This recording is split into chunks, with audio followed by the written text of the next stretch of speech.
আরে আমি হতে পারতাম কোটিপতি ব্যবসায়ী, বুঝলি? তুই? হ্যাঁ, আমি হতে পারতাম কোটিপতি ব্যবসায়ী, এই মানে সুনন্দর মতো, বুঝলি? আমি হতে পারতাম কোটিপতি ব্যবসায়ী, হলি না কেন? কিন্তু কি করে সামলাবো স্টল? প্রবলেমটা কি? আরে আমি কি করে সামলাবো স্টল? হয়েছেটা কি? কারণ আমার একটা হাতে লাল আর আরেকটাই নীল বল, আমার একটা হাতে লাল আর আরেকটাই নীল বল, আমার একটা হাতে লাল আর আরেকটাই নীল বল।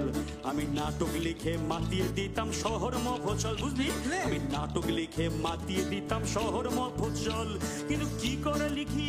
কেন, পেনটা বেঁকা নাকি? না, পেন নেই। আমি কি করে লিখি? কি হয়েছে? কারণ আমার একটা হাতে লাল আর আরেকটাই নীল বল, আমার একটা